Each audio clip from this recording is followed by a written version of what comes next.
2, 3, 4.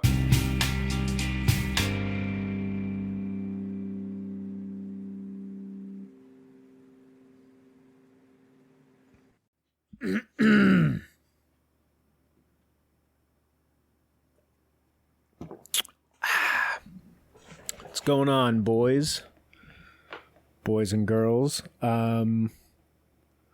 We had, don't be surprised, we had a technical difficulty over at Rudy Tuesday Studios, the old garage, and so the audio messed up, and the video audio is just terrible.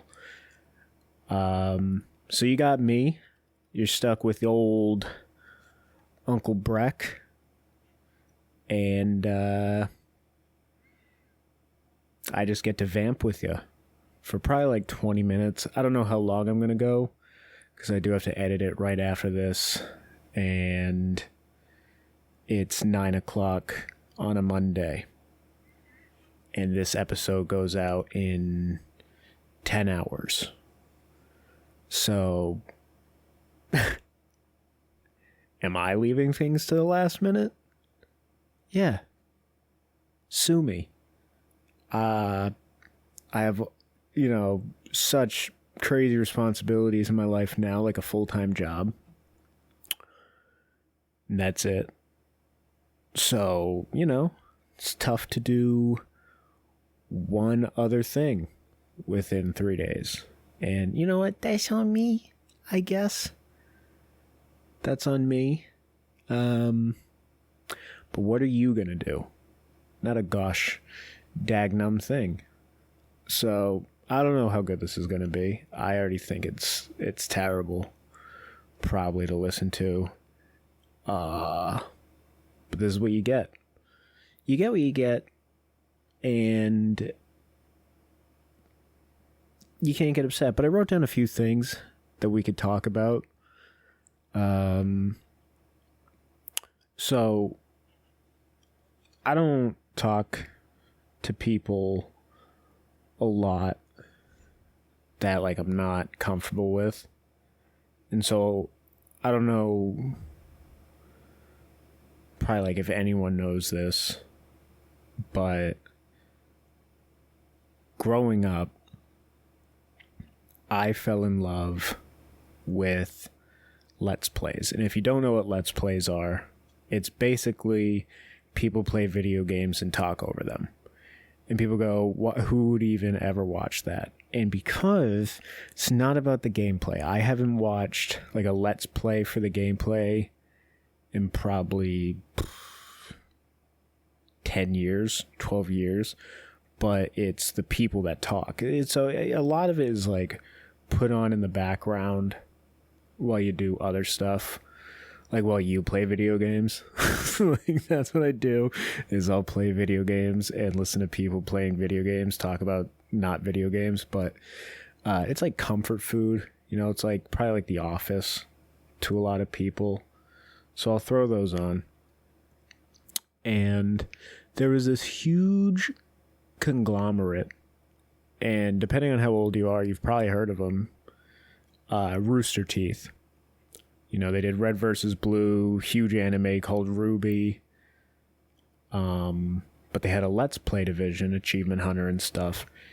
And I was just thinking,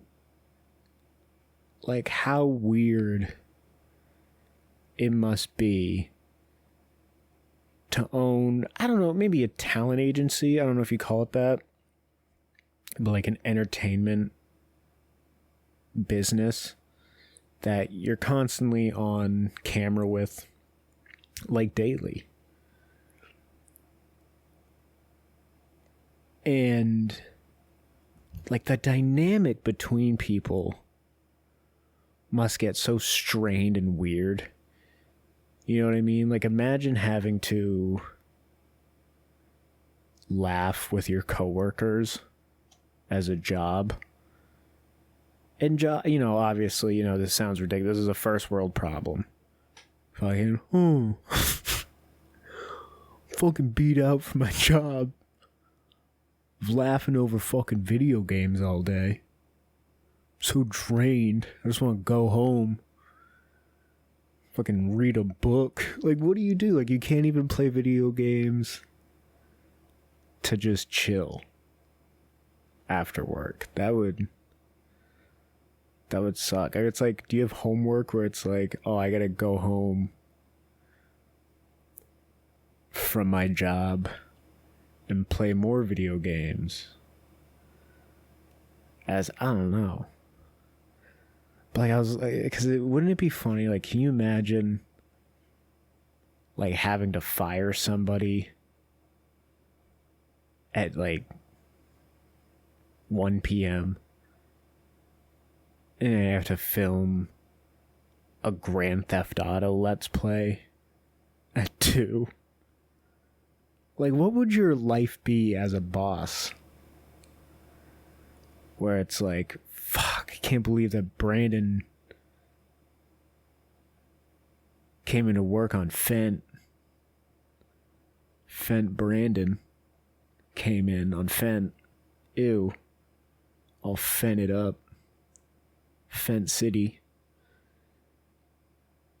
And now I gotta go film a GTA heist with that knowledge. I gotta go play Minecraft. I gotta go tame a sheep in Minecraft after Fent Brandon fucking got fired.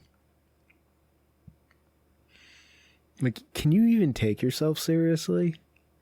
Because, like, you think, like, when you're a kid, like, that would be the dream job. And I guess for, like, Twitch streamers, maybe it is.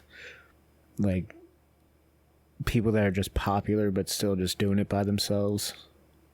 Just enough to get by. I don't know. Like, maybe that's the goal. Like, now especially. Like, if you get tied up in conglomerates with that, it's just... it's rough. And I'm not talking about, like, sponsorships and advertisers, because, like, you need that to survive in today's world as a content creator now. For sure. But, like, if you, like... because I heard, like, Machinima signed, like, so many people, and it was, like, such shady business practices.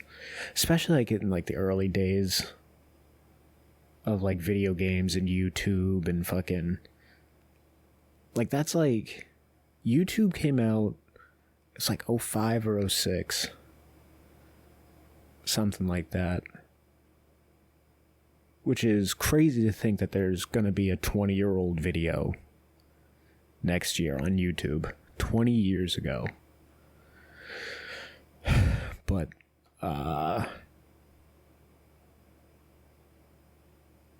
like, it must have been, like, the Wild West with that stuff.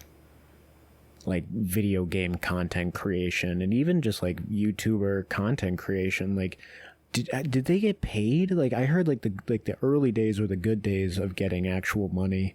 Maybe it was, like, when they first started taking ads or something, but, like, gotten bought by Google. But, like,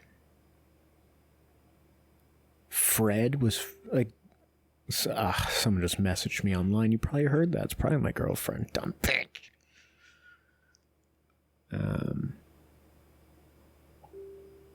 Two messages. That's egregious. Now you're just looking for attention. But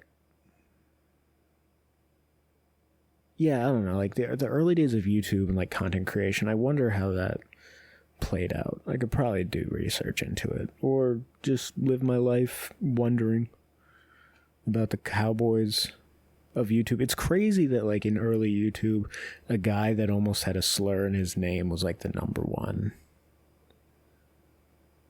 creator. Higa, Nigahiga. And I think if you're a fucking brave and courageous person, we can all say that that's not how we pronounce it the first time we saw it. If you sounded it out, now you're racist. But he's Asian. I don't know if they can say it. Because, like, Spanish people could say it sometimes, I think. I don't know.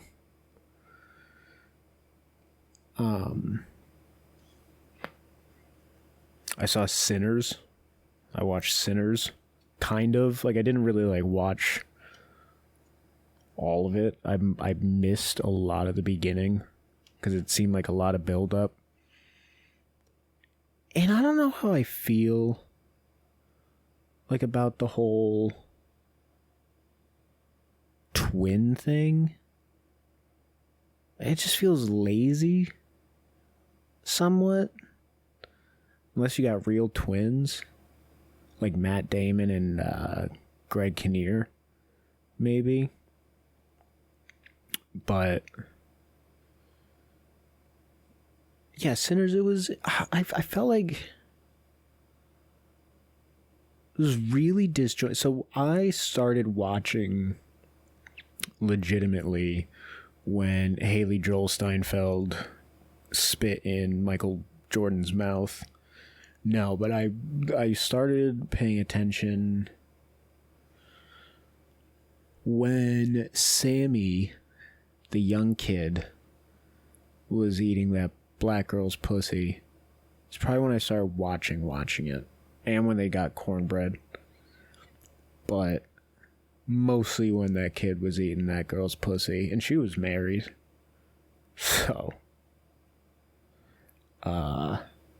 So that's when I really started watching.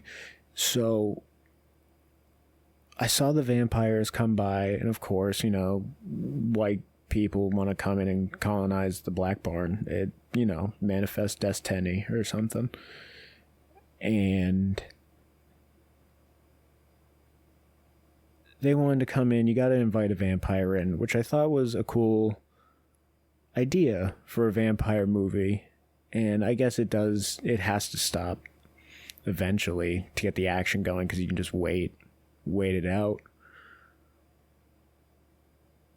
But so I saw Haley Joel Steinfeld, she got bit, and then she spit. Oh, that was hot, though. That was pretty hot. When he's like, baby, you drooled. And she's like, you want some?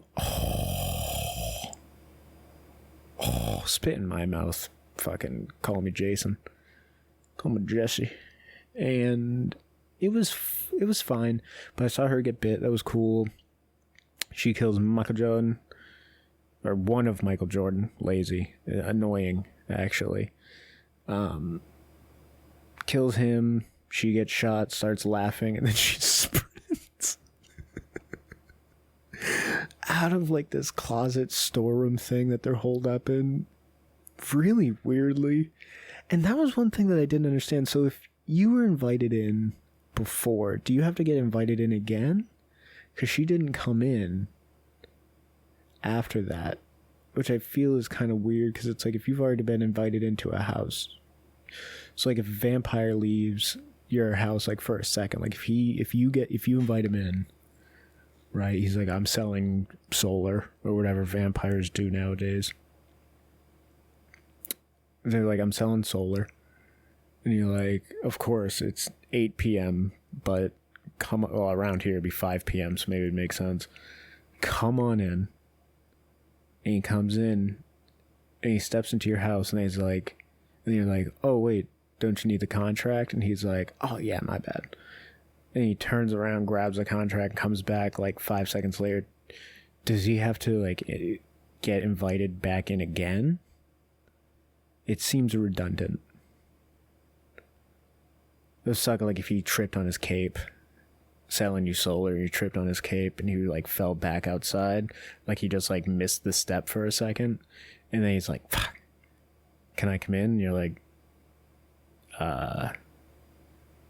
yeah. I don't know, but that was fine. What next? Yeah, and then the way that they did like the whole like, oh, the vampires are coming in. So there was an Asian lady with an Asian husband, and then the whites, of course, killed the Asian husband, and then like the guy comes to the door, and like apparently vampires share memories. I thought that was gay. Like, they're reading each other's journals and stuff in their brain. So the white guy's like, I know how you like your pussy licked. That was pretty cool. And he's like, I'm gonna go kill your daughter too. And she's like, no. And she's like, I'm going out there. And they're like, you're not going out there. And she's like, I gotta kill my daughter. It's like, they weren't even like looking like they're about to leave. And it's like 2 a.m. You got like 3 hours, 4 hours. Summer south. To fucking get to, I don't know. And so the Asian lady's like, come. And then Michael Jordan tries to cover her mouth, you know, silencing Pac voices.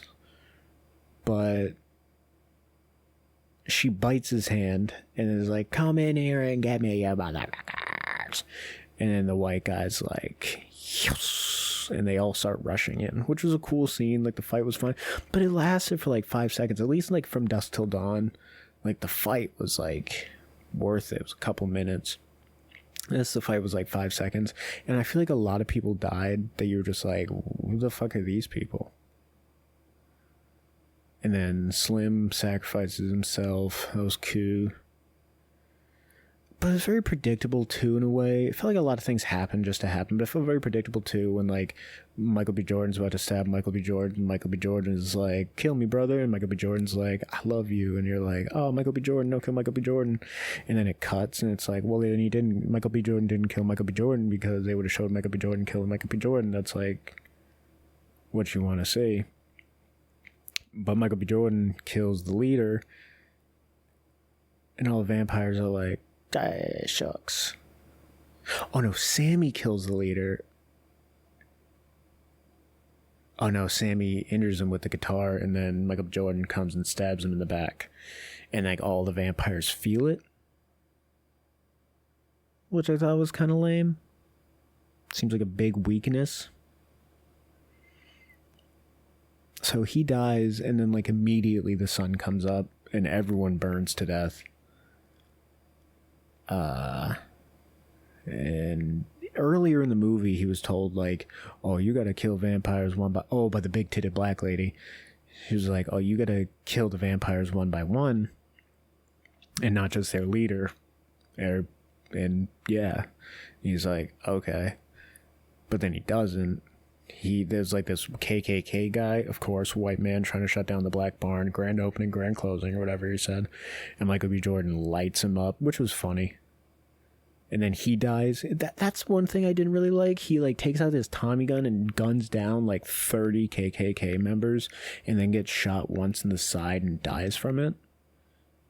You know, not even like the side, like right above the hip. In like the intestines, and you're like, that's definitely gonna fuck you up. But like, you just shot this white guy on the ground and he's fine. So stay consistent. It just felt like really plot armory. And so then he dies and gets reunited with his child and big titted black lady that he hits from the back earlier in the movie. No tits in this movie, unfortunately. No nip, I should say. But then, like, out of nowhere, as the credits roll, it just goes 1992, and you see old Sammy, and I didn't realize he was that important to the story. So I'm like, who gives a shit about Sammy? Like, good for him that he kept playing guitar, I guess. I guess that was the beginning, something about him being in church, and they're like, put down your guitar. It's the devil's music. I thought he was Robert Johnson for a second, or like an allegory to him, but I don't think he was. And then Michael B. Jordan and Haley Joel Steinfeld walk in, and she's spinning as well. It's crazy. But they're the same age. But like dressed in all like late 90s gear. Michael B. Jordan had a stack, like fist plate thing. It was so dumb. And they're like, we can kill you and then you can come back, no pain. But at this point, Sammy's like 90. Like, who wants to become a vampire at 90?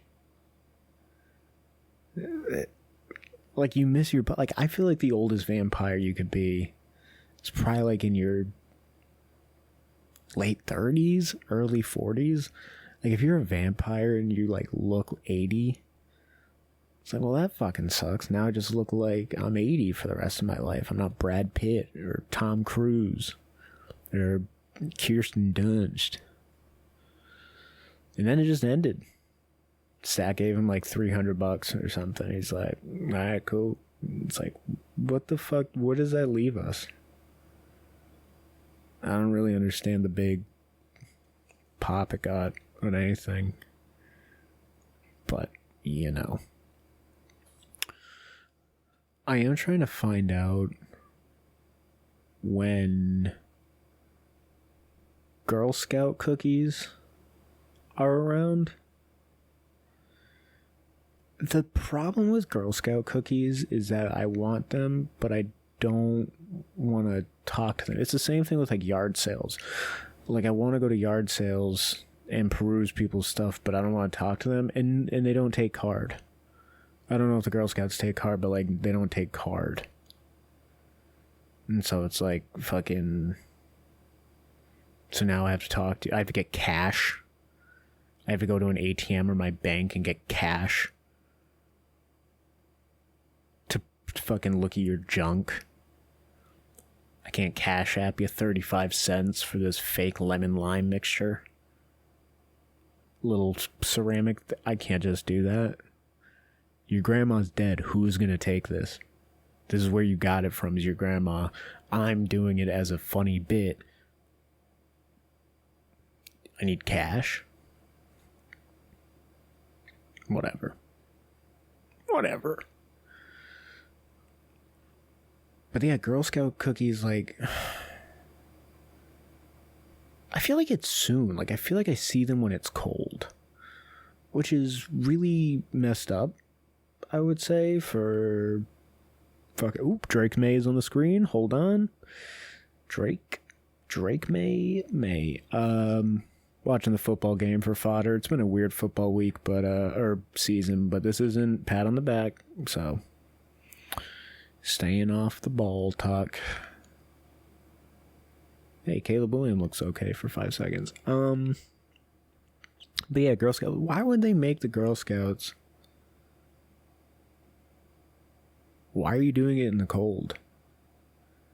This couldn't be like a late spring activity. Cookies are good all year round. Those peanut butter cookies are good any month. It's not eggnog. You sell eggnog in the summer. You drink eggnog in the summer. You're a goddamn communist. That's a cold ass drink. It needs to be cold. You need to be inside, and you need to drink it.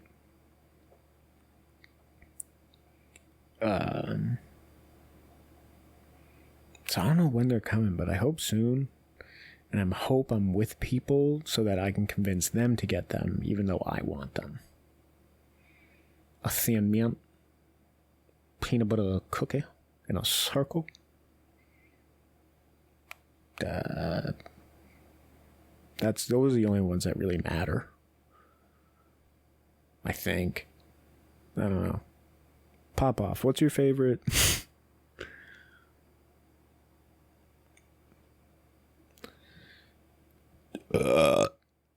So yeah, boys, it's been fun.